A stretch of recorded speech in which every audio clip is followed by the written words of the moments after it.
YouTube రామరాజ్యం channel ప్రేక్షకులకు నమస్కారం. ఈరోజు ప్రధాన అంశం అనంత పద్మనాభ స్వామి జగన్ నేలమాలిగలు రెండు సమానమే ఆదినారాయణ రెడ్డి అనే అంశంపై విశ్లేషణ.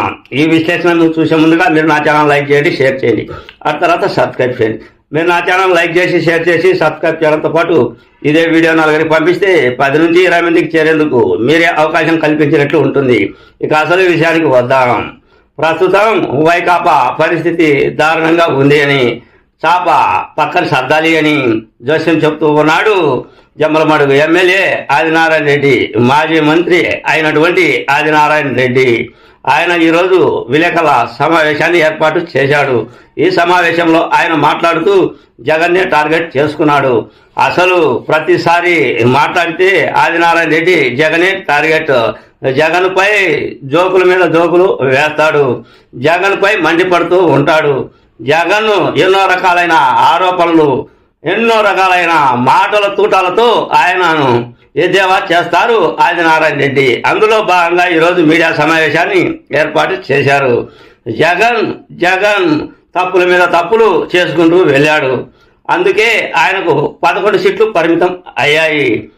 ఇకపోతే భారతీయ జనతా పార్టీ కూటమి ప్రభుత్వం, ఈ రెండు కూడా అభివృద్ధి విషయంలో ముందుకు నడుస్తూ ఉన్నాయి. అందులో భాగంగా కేంద్ర ప్రభుత్వం సహాయం మీద సహాయం అందిస్తూ ఉంది. ఆ సహాయం ఎటువంటి సహాయం అంటే అమరావతి రాజధాని నుంచి పోలవరం ప్రాజెక్టు, రైల్వే, రోడ్డు, అటు తర్వాత విద్యుత్, ఆ తర్వాత 6 పథకాలు, అదే 6 పథకాలు అమలు విషయంలో కేంద్ర ప్రభుత్వం కూటమి ప్రభుత్వానికి ఎంతో సహాయం చేసుకుంటూ వెళ్తూ ఉంది. రాబోయే పరిస్థితుల్లో ఇంకా అభివృద్ధి సాధిస్తుంది.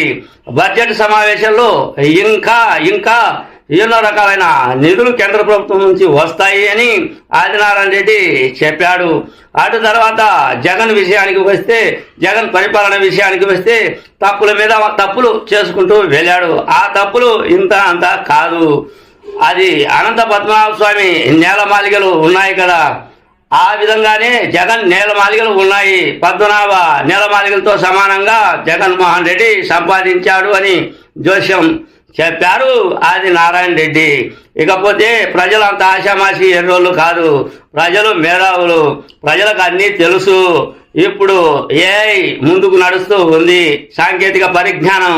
ఈ సాంకేతిక పరిజ్ఞానం ముందుకు నడుస్తున్న సమయంలో ప్రజలు కూడా ఆ ప్రతి పల్లెల్లో కూడా ఫోన్లు ఉన్నాయి, ప్రతిదీ తెలుసుకుంటూ ఉన్నారు.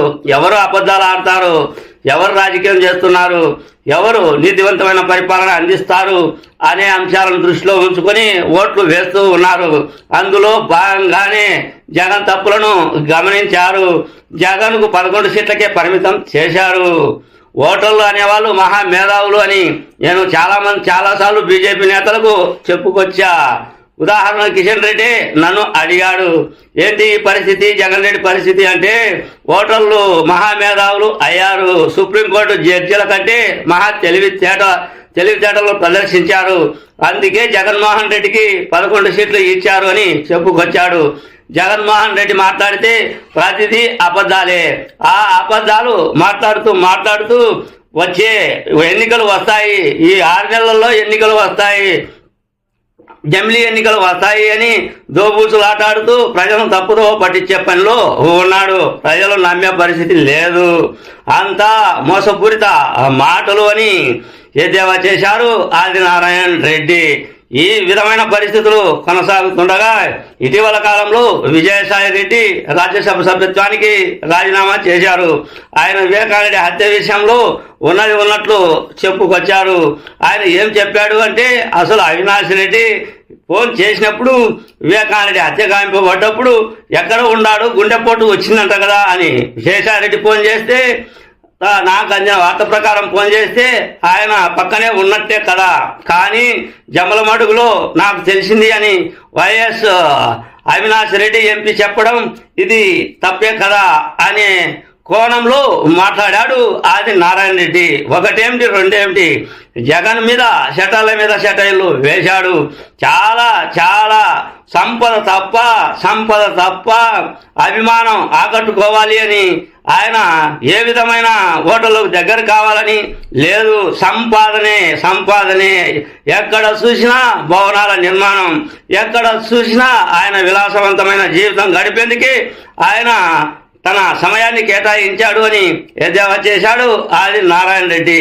ఏది ఏమైనప్పటికీ జగన్ ఇక రాజకీయంగా చాప సర్దుకోవాల్సిందే అని జోస్యం చెప్పాడు ఆది నారాయణ రెడ్డి అన్నదే నా ఈ చిన్న వీడియో. మీ సీనియర్ జర్నలిస్ట్ దేరంగల కృష్ణయ్య. నమస్తే.